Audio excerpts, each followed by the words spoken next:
ആശാകിരൺ, അതായത് new India അഷുറൻസിൽ പെൺകുട്ടികൾ മാത്രമുള്ള ഫാമിലിക്ക് പേരൻറ്റിന് കൊടുക്കുന്ന ആ ഫാമിലിക്ക് കൊടുക്കുന്ന ഒരു പോളിസിയാണ് ആശാകിരൺ.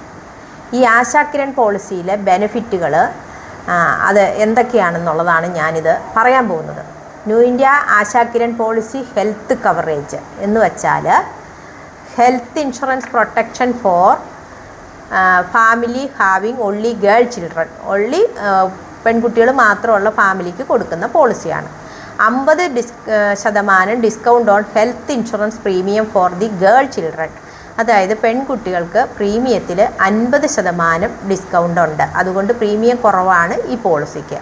Personal accident coverage only for parents, അതായത് അച്ഛനും അമ്മയ്ക്കും പേഴ്സണൽ ആക്സിഡൻറ്റ് കവറേജ്, അതായത് ഒരു ആക്സിഡൻറ്റ് പറ്റി ഡിസബിലിറ്റിയോ അല്ലെങ്കിൽ ഡെത്തോ സംഭവിച്ചു കഴിയുമ്പോൾ അവർക്ക് ആ സമ്മഷ്വേർഡ് അവകാശികൾക്ക് കൊടുക്കും. ഇപ്പോൾ ഒരു 5 ലക്ഷത്തിൻ്റെയോ അല്ലെങ്കിൽ 8 ലക്ഷത്തിൻ്റെയൊക്കെ പോളിസിയാണ് എടുക്കണമെങ്കിൽ അതേ പൈസ ആ ഫാമിലിയിലെ പെൺകുട്ടികൾക്ക് അവരുടെ നോമിനി ആയിട്ടുള്ള പെൺകുട്ടികൾക്ക് കൊടുക്കും. പിന്നെ single parent full some insured will be paid both parent ആണെങ്കിൽ, അപ്പോൾ ഒരു 5 ലക്ഷത്തിൻ്റെ പോളിസി എടുത്തു, 2 പേരൻറ്റും ആണെങ്കിൽ അവർക്ക് 5 ലക്ഷത്തിൻ്റെ പോളിസിയാണ്. ഈ 10 ലക്ഷം രൂപ രണ്ടുപേരും മരണപ്പെട്ടു പോയ അവകാശികൾക്ക് 10 ലക്ഷം രൂപ കൊടുക്കും. പിന്നെ ഇതിൻ്റെ ബെനിഫിറ്റ് എന്ന് പറയുന്നത് ഫ്ലോട്ടർ സം ഇൻഷുർഡാണ്. ഫ്ലോട്ടർ എന്ന് പറഞ്ഞാൽ ഒരു ഫാമിലിയിൽ ഇപ്പോൾ 4 പേരുണ്ടെങ്കിൽ ഈ 2 ലക്ഷത്തിൻ്റെ പോളിസി എടുത്താൽ 4 പേർക്കും കൂടി ഒരു വർഷം 2 ലക്ഷം, അല്ലെങ്കിൽ ഒരാൾക്ക് മാത്രമായിട്ടാണെങ്കിലും 2 ലക്ഷം എടുക്കാം. അങ്ങനെ 2 ലക്ഷം, 3 ലക്ഷം, 5 ലക്ഷം ആൻഡ് 8 ലക്ഷം, ഇപ്പോൾ ഒരു 15 ലക്ഷം വരെ അവൈലബിൾ ആണ് ഇത്. Member covered self, spouse and dependent daughters, അതായത് നമ്മൾ ഫാമിലിയിൽ അച്ഛനും അമ്മയും പെൺകുട്ടികൾക്കും മാത്രമാണ് ഇതെടുക്കാൻ പറ്റുള്ളൂ. എന്തുകൊണ്ടെന്നാൽ ഇതിപ്പോൾ പേരൻറ്റിനെയോ അല്ലെങ്കിൽ വേറെ മറ്റുള്ള ആൾക്കാരെയോ ഒന്നും ഈ പോളിസിയിൽ ഉൾപ്പെടുത്താൻ പറ്റത്തില്ല. അതാണ് ഈ പോളിസിയുടെ പ്രത്യേകത. പിന്നെ hospital cash payable at the rate of 0.1% per day, maximum up to 1% of sum insured for any one illness. Hospital cash എന്ന് പറയുമ്പോൾ നമ്മൾ ആശുപത്രി കിടക്കുമ്പോൾ ഓരോ ദിവസവും നമുക്ക് ഇങ്ങനെ ക്യാഷായിട്ട് ഒരു റേറ്റ് തരും. അതിന് 0.1% മുതൽ 1% വരെയാണ് ഒരു ദിവസം നമുക്ക് തരുന്നത്, പൈസയായിട്ട് തരുന്ന കാര്യമാണ് ഈ പറയുന്നത്. പിന്നെ critical care benefit of 10% of sum insured as additional benefit. അപ്പോൾ നമ്മളൊരു 5% അല്ലെങ്കിൽ 5 ലക്ഷം അല്ലെങ്കിൽ 8 ലക്ഷം ഒരു പോളിസി എടുത്തേക്കുവാണെങ്കിൽ ഇയാൾക്കൊരു ക്രിട്ടിക്കൽ കെയർ ബെനിഫിറ്റ് എന്ന് പറഞ്ഞാൽ ക്രിട്ടിക്കലായിട്ടുള്ള ഒരു അസുഖം വന്നാൽ, അത് കമ്പനി പറയുന്ന കുറച്ച് അസുഖങ്ങളുണ്ട്, അത് ഇതിൻ്റെ പോളിസിയുടെ ഇതിനകത്തുണ്ട്. നമുക്ക് അങ്ങനെ ഒരു അസുഖമാണ് വരുന്നതെങ്കിൽ അത് ഡോക്ടർ എഴുതി കഴിഞ്ഞാൽ, അല്ലെങ്കിൽ അതാണ് നമുക്ക് തെളിഞ്ഞു കഴിഞ്ഞാൽ 10% എക്സ്ട്രാ ചികിത്സാ ചെലവും കൂടി ഈ പോളിസിയുടെ പ്രീമിയം സം അഷ്യൂർഡിൽ നമുക്ക് തരും. പിന്നെ ambulance charge up to 1% of sum insured.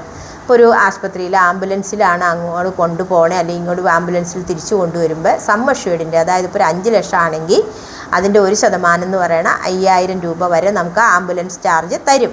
Ayush treatment up to 25% of the sum insured, അതായത് ഈ ആയുർവേദം ചികിത്സയ്ക്ക് നമ്മളിപ്പോൾ ഒരു 5 ലക്ഷത്തിൻ്റെ പോളിസി എടുത്ത് അതിൻ്റെ 25% എന്ന് പറയുമ്പോൾ 1.25 ലക്ഷം രൂപ വരെ നമുക്ക് ചികിത്സാ ചിലവായിട്ട് കിട്ടും. Free look period up to 15 days. Policy എടുത്തിട്ട് നിങ്ങൾക്ക് താല്പര്യമില്ല, പോളിസി കണ്ടിന്യൂ ചെയ്യാൻ ഇഷ്ടമില്ലെങ്കിൽ, പോളിസി എടുത്ത് പ്രീമിയം ഒക്കെ അടച്ചതാണെങ്കിൽ 15 ദിവസത്തിനുള്ളിൽ നമുക്കത് വേണമെങ്കിൽ തിരികെ മേടിക്കാനുള്ള സാവകാശമുണ്ട്. അതാണ് free look period up to 15 days. Tax benefit under section 80D of income tax act. Income tax act അനുസരിച്ച് ഈ ഇതിനകത്ത് കൊടുക്കുന്ന പ്രീമിയത്തിൽ നമുക്ക് ടാക്സ് ബെനിഫിറ്റ് കിട്ടും. പിന്നെ അട്രാക്റ്റീവ് സോൺ വൈസ് പ്രീമിയം, 3 സോണാണ് ഈ പോളിസിക്കുള്ളത്, സോൺ 1, 2, 3 എന്ന് പറഞ്ഞ്. അപ്പോൾ അതിൽ നമ്മളൊക്കെ 3യിലാണ് നമുക്കിടെ സോണിലൊക്കെ ഇവിടെ കേരളം, എറണാകുളം ജില്ലയൊക്കെ വരുന്നത്. അല്ലാത്തോടത്തിൽ ഇതിന് 3 സോണുണ്ട്. അപ്പോൾ അതിനനുസരിച്ച് ചെറിയ പ്രീമിയമാണ് വരുന്നത്. സോൺ 1ലുള്ള പ്രീമിയം അല്ല സോൺ 2, സോൺ 2ലുള്ള പ്രീമിയം അല്ല zone 3. Free hospitalisation expense up to 30 ദിവസം, അതായത് ഇപ്പോൾ ഒരു ഹോസ്പിറ്റലിൽ അഡ്മിഷന് മുമ്പ് നമ്മൾ 30 ദിവസം മുമ്പ് പോയി മരുന്ന് മേടിച്ചിട്ടുള്ള ചികിത്സയ്ക്ക് വരുന്ന ചിലവുകളും ഹോസ്പിറ്റലൈസേഷൻ കഴിഞ്ഞ്, അതായത് ആശുപത്രിയിൽ നിന്ന് ഡിസ്ചാർജ് ചെയ്ത് വീട്ടിൽ വന്നിട്ട് 60 ദിവസം വരെ നമ്മൾ ആശുപത്രിയിൽ പോയി എടുക്കുന്ന ചികിത്സാ ചെലവുകളും നമുക്ക് കിട്ടുന്നതാണ്. അതാണ് ഫ്രീയും post hospitalization. Cashless hospitalization in network hospital across ഇന്ത്യയിൽ മൊത്തമുള്ള നെറ്റ്വർക്ക് ഹോസ്പിറ്റലുകളിൽ ക്യാഷ്ലെസ് ഫെസിലിറ്റി ഉണ്ട്. നെറ്റ്വർക്ക് എന്ന് പറഞ്ഞാൽ ഇവിടെ നമ്മുടെ TP ആയിട്ട് ഒരു എഗ്രിമെൻറ്റ് സൈൻ ചെയ്തിട്ടുള്ള ഹോസ്പിറ്റൽ, അതുകൊണ്ട് ക്യാഷ്ലെസ് എടുത്തിട്ടുള്ള ഹോസ്പിറ്റലുകളൊക്കെ നമുക്ക് ആ ചികിത്സാ ചെലവ് കിട്ടുന്നതാണ്. No loading for adverse claim experience. Claim വന്നു എന്ന് വെച്ചുകൊണ്ട് പിന്നെ പ്രീമിയത്തിൽ ഒരിക്കലും വർധനവൊന്നും ആ കാരണം കൊണ്ട് ഉണ്ടാകുന്നില്ല. പിന്നെ more than 74 day care procedure covered. ഒരു വർഷത്തിൽ ഡേ കെയർ പ്രൊസീജിയറിന് ഒരു ദിവസം ആശുപത്രി കിടക്കാതെ തന്നെയുള്ള പ്രൊസീജിയർ നടത്തിയാലും 74 ഡേ കെയറിൽ മുകളിലേക്ക് വരെയുള്ളത് നമുക്ക് കവർ ചെയ്യും ഈ പോളിസിയിൽ. പിന്നെ മേജർ എക്സ്ക്ലൂഷൻസ് എന്തൊക്കെയാണ് ഈ പോളിസിയിലുള്ള മേജർ എക്സ്ക്ലൂഷൻസ്?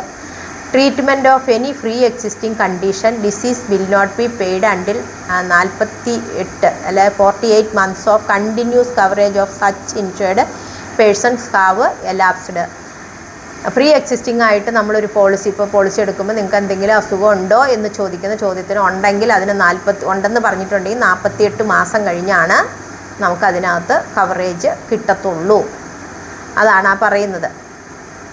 4 വർഷം കഴിഞ്ഞാണ് ക്ലെയിം കിട്ടത്തുള്ളൂ. Any illness contracted during the first 30 days of the commencement date of this policy.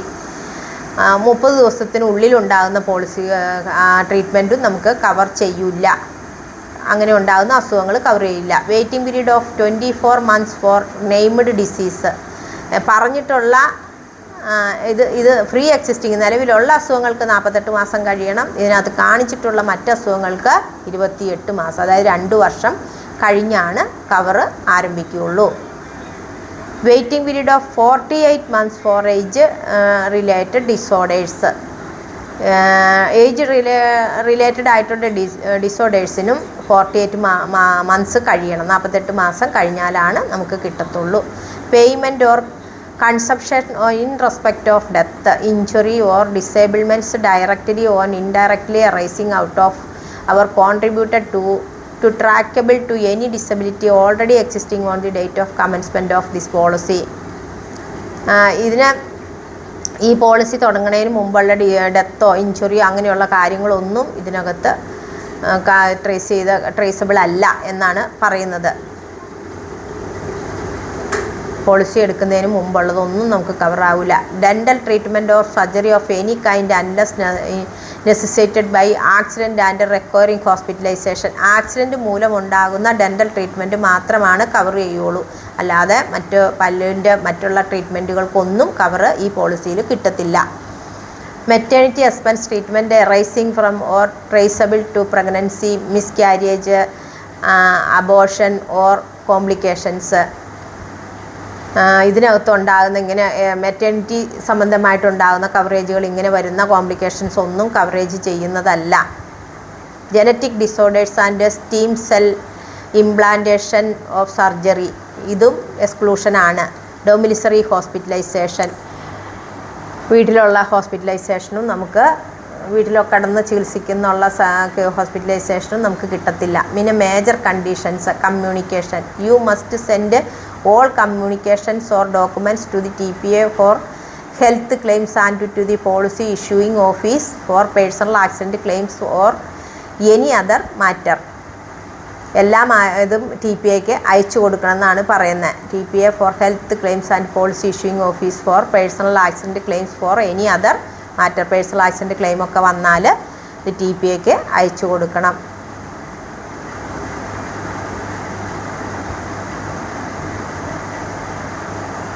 Basis of insurance. The policy is issued on the basis of truth and accuracy of statement in proposal.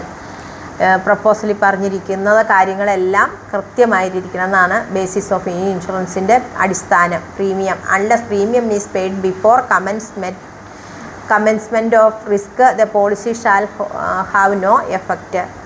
Premium അടയ്ക്കുന്നതിന് മുമ്പുണ്ടാകുന്ന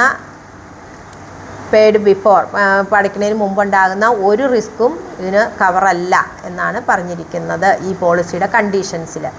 enhancement of sum insured. Enhancement of sum insured will be permitted after 2 claim free year of continuous coverage with us.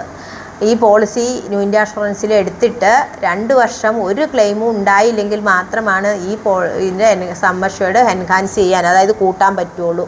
Portability. The policy is subject to protection of policy holders interest regulations 2002 and portability guidelines issued by IRDA. ഇത് IRDAയുടെ guide lines അനുസരിച്ചിട്ട് ഈ policy നമുക്ക് വേണമെങ്കിൽ portability ആക്കാൻ പറ്റുള്ളൂ. Grievance and redressal. In the event of your having any grievance relating to insurance, you may contact any of the grievance cells and regional office of the company or office of the insurance ombudsman. നമുക്ക് എന്തെങ്കിലും പരാതികൾ ഈ പോളിസിനെ പറ്റിയിട്ടോ അല്ലെങ്കിൽ ക്ലെയിമിനെ പറ്റിയിട്ടോ ഉണ്ടെങ്കിൽ ഗ്രീവാൻസ് റീഡ്രസ്സിലോ അല്ലെങ്കിൽ insurance ഓംബുഡ്സ്മാനെയോ സമീപിക്കാം. Kindly refer the prospectus or policy document four complete details of coverage, exclusions and conditions. നിങ്ങൾക്ക് policy document കവറേജിനും എക്സ്ക്ലൂഷനെ പറ്റിയും കണ്ടീഷനെ പറ്റിയൊക്കെ അറിയണമെങ്കിൽ പോളിസി ഡോക്യുമെൻറ്റ് ശരിക്കും വായിച്ചു നോക്കാനാണ് പറഞ്ഞിരിക്കുന്നത്. ഇത്രയും കാര്യങ്ങളാണ് ന്യൂ ഇന്ത്യ അഷുറൻസിൻ്റെ ആശാ കിരൺ പോളിസി. ഇത് എല്ലാ പോളിസികൾക്കും തമ്മിൽ കുറച്ച് വ്യത്യാസങ്ങൾ ഉള്ളൂ. പക്ഷേ ഇത് പെൺകുട്ടികൾക്ക് മാത്രമുള്ളൊരു പോളിസിയാണ്.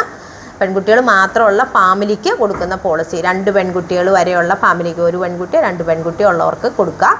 ഇതാണ് ഇതിൻ്റെ കണ്ടീഷൻസ്. അപ്പം ഒരു ന്യൂ ഇന്ത്യ അഷുറൻസിൻ്റെ പോളിസി എടുക്കാൻ യോഗ്യതയുള്ളവർ 50 വയസ്സിൽ താഴെയുള്ള പേരൻറ്റ്, അവരുടെ 2 പെൺകുട്ടികൾ മാത്രമുള്ള ഫാമിലിയിൽ പേരൻറ്റിന് ഈ പോളിസി എടുക്കാവുന്നതാണ്. അതിനു വേണ്ടിയിട്ട് നിങ്ങൾക്ക് ഇതിൻ്റെ കണ്ടീഷൻസാണ് ഞാനിപ്പോൾ പറഞ്ഞത്. നിങ്ങൾക്ക് എന്നെ കോൺടാക്റ്റ് ചെയ്യാം. കോൺടാക്റ്റ് ചെയ്യേണ്ട നമ്പർ 99 47 45 96 64. വിളിക്കാതിരിക്കുക കഴിയുന്നതും. നിങ്ങൾ വാട്സാപ്പിൽ മെസ്സേജ് ചെയ്യുക. ഞാൻ തീർച്ചയായിട്ടും മെസ്സേജ് ചെയ്യുന്നതാണ്. നന്ദി, നമസ്കാരം.